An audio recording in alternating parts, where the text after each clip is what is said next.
Hello, I'm Gunner11 with my very first gameplay commentary. This video comes courtesy of Parsnipes, the creator and editor of the montage series Multi-Kill Monday. Now, Parsnipes and I helped create the Halo community, the Spartan Force. And during that time, we've argued about what makes Halo a great first-person shooter. More importantly, we've discussed what makes Halo the best competitive first-person shooter. We both agree that Halo 4 is a great game, but that doesn't mean that there are a few things about the game that will make you scratch your head. What we're watching right now is Capture the Flag on Solace, and the first thing I want to talk about is Waypoint. That blue icon on the screen that lets Parsnipes know exactly where the flag is positioned. Now at first, I didn't mind this new feature, but the more I play the game, I've noticed that it's like a beacon pulling all the players on the map toward that spot. The waypoint influences the way players move on the map. For a team that plays together regularly, this might not have much of an effect. But Halo 4 now has a join in progress feature, and that means more people randomly joining games and ultimately playing lone wolf style. Now everyone's going to be not as good as Parsnipes, where he patiently waits for enemies to walk around corners, and they're blind to his snapshot no scopes. But when the game tells all players to protect your flag, it forces a Halo-sized clusterfuck on the map. It's real simple. It would be much better if we didn't have so many waypoints on the map. Allow the players to communicate. Teamwork was always a vital element to Halo gameplay. I get much more enjoyment from using callouts to spot enemy positions, tell my teammates what weapons they're holding.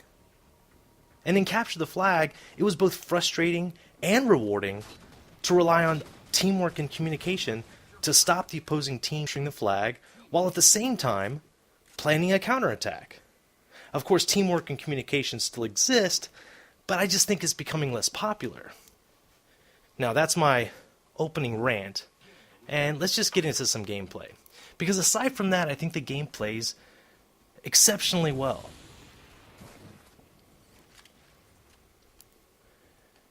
Now, like here we can see Parsnipes making good use of the jetpack. And again, with Halo 4, the jetpack isn't as overpowered as it was in Reach, where you could nearly break the map, and fly up and hang in the air for 20 seconds. Now it just gets you up to that second level, where you have to rely on your gun skills, like Parsnipes here, just to take on the entire team by himself. Now I'm kind of ambivalent about the location, the indicator, where you're getting shot from. Other first-person shooters have this. I'm kind of indifferent about it. It's a new feature for Halo. Again, I guess it kind of could go back to the idea that communication is key, and this is another area where you have to rely less on your teamwork, telling your teammates telling you where the enemy is located. Now you pretty much have even if you're not using a radar, you still know what direction you're being shot from. I don't really have a problem with that. But again, the use of this flag, now it's blinking, it's being carried, and not only that, but the timer's up on it. So you can actually look at the waypoint and see how long, like when the flag is dropped, how long it's going to take before it resets. That was another key element of Halo, was, someone keeping time on weapons and the flag, and telling teammates where to go, to pick it up, to recover it, to protect it.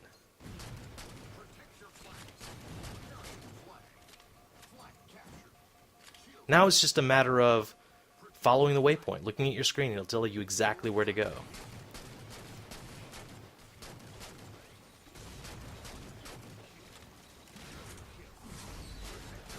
Another double kill for Parsnipes. It's always good. And now Parsnipes pulls out his bolt shot and was unable to go on his killing spree with his bolt shot. That actually makes me quite happy. That bolt shot is kind of overpowered, isn't it? But again, that's an area where I don't really have that big of a problem. I mean, it's overpowered, yes, but it does take some time to get used to it. It's not like that incinerator cannon, or just plain old rockets where you just point and shoot, and it's going to destroy everything in its path. You have to time that thing up. You just have to get used to it. Get used to the range of the weapon.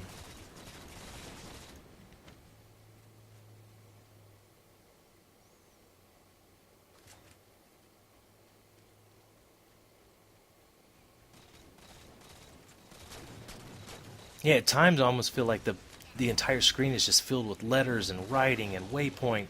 There's too much stuff going on, it seems. And Halo 4 is a beautiful game. The lighting is phenomenal. I don't think 343 gets enough credit for how visually appealing that this game actually is compared to previous games or other games that are coming out this same year.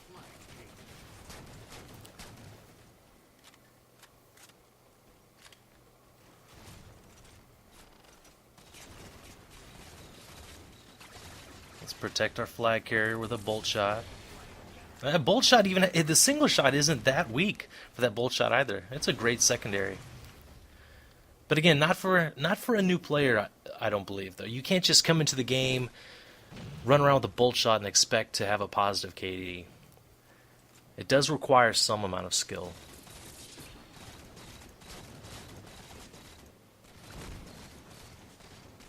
DMR battles. I tell you what, right now there's also a lot of conversation back and forth regarding BR versus DMR. And from my, I'm on the outside looking in. I'm just like you. I'll log on to Major League Gaming and look at their forums. I follow a lot of pros on Twitter.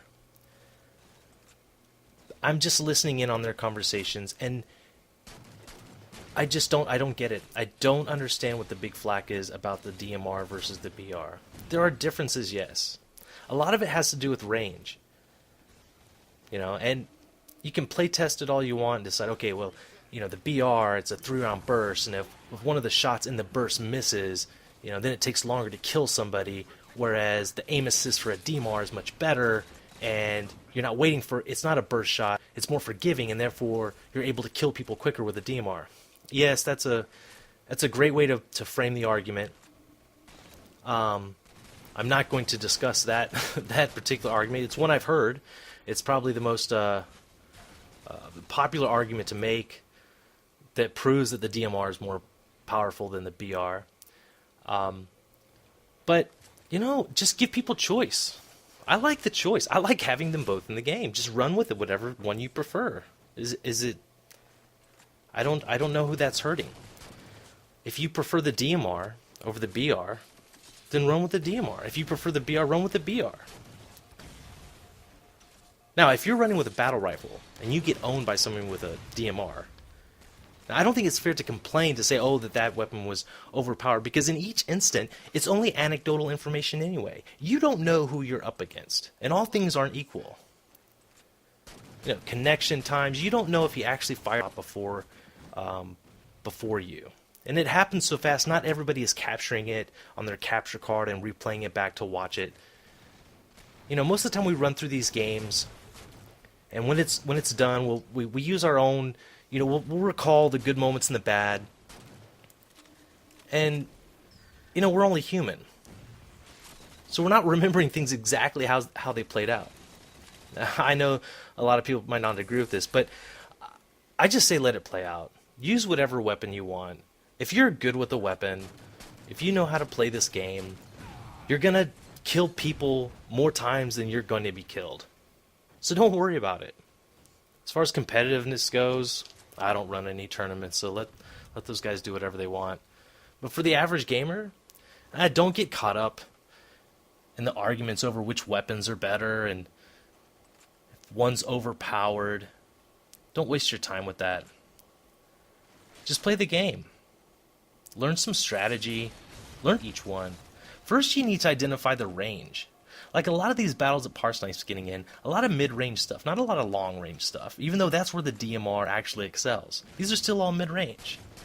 But if you played enough Reach and other shooters, your stick skills are pretty good.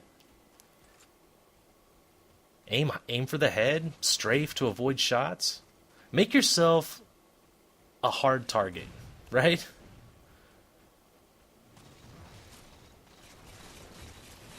Know the strengths and weaknesses of your weapon, and you'll be all right. And when you're red bar like that, you should crouch. You shouldn't go in for another attack like Parsnipes did. That was not a good idea, buddy.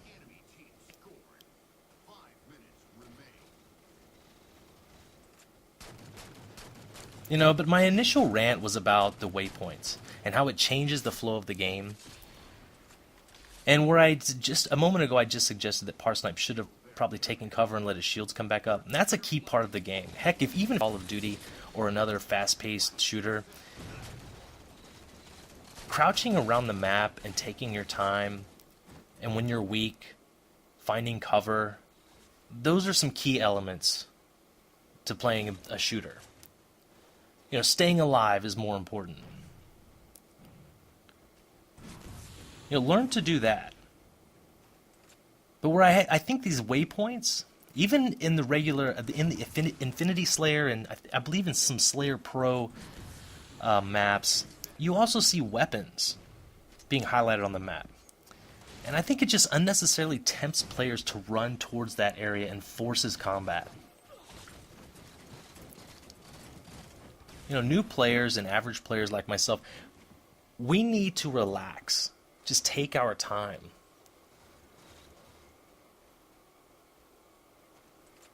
When you don't have full shields, don't engage. I mean, if you trust your skills that much or shotting somebody, then pop out. Put some more shots on somebody. Or if you're really good with a bolt shot like that and you know you can take them out. But again, not everybody's Parsnipes.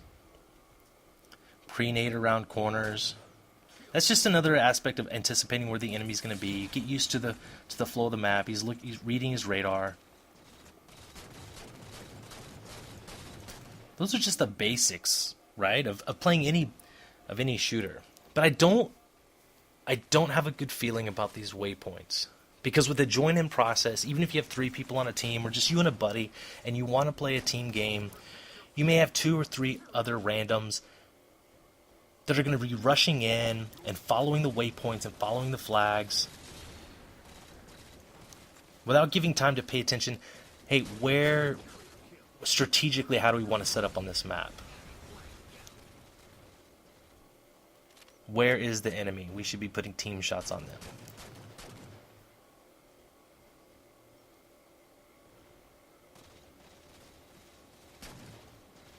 This map looks great, though. It's not my favorite map, but it still looks beautiful. Trading kills? Or was that a kill from the grave? You know, how does everybody else feel about this or the flag not being able to be recovered? That it just waits their 30 seconds. Now, I don't have gameplay of this, but on a previous game we were playing Capture the Flag, and the enemy team was just constantly rushing that flag after it was dropped. And they would die, and we were shooting them. We were running out after the flag it was our flag they were capturing. But as long as they kept touching it and moving it a couple of feet, it kept resetting the timer. And it was just a matter of time before they were going to score it. I guess my team just had really bad strategy to allow that to happen in the first place. But it just seemed like it was a lampoon adventure in Halo 4 is what it was. Didn't like it. Didn't give me a good feeling about the game overall. I would like to see a capture the flag variant where we can capture the flag or recover it, or a 1 flag. You know, 1 flag would be great. 1 flag or 3 flag, that would be great. Some of the flag, do you remember in Halo Reach there was a flag playlist? It was Flag Extravaganza, something of that nature.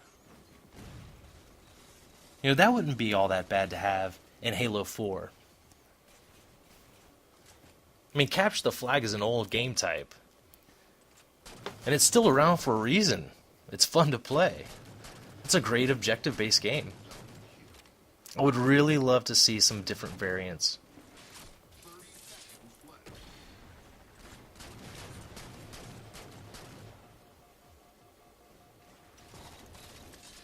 And also the waypoint. Or, you know, maybe not remove the waypoints for the flag entirely, but what you could have, you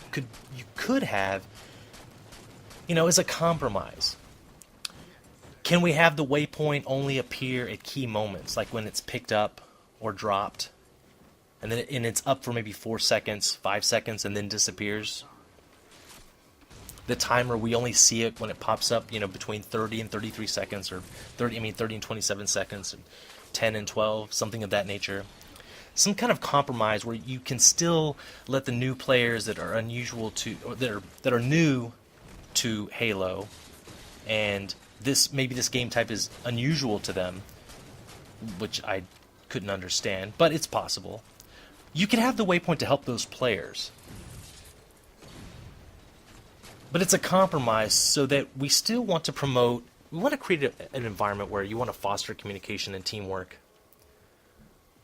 That's what I miss about Halo, about the Halo titles. I really miss the fierce competitiveness, the teamwork that it took to play the game. You were forced to learn callouts and to talk to your teammates. Not having a mic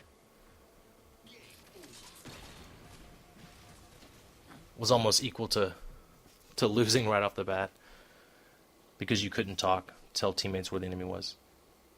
Alright, that has been another great gameplay from Parsnipes. I get to see this quite often since I play with him, with many other guys from the community, the Spartan Force. Alright, leave some comments for me, what you liked, what you didn't like. Heck, even what you might want to hear me rant about in the future. With that said, this is Gunner11, and I'm out.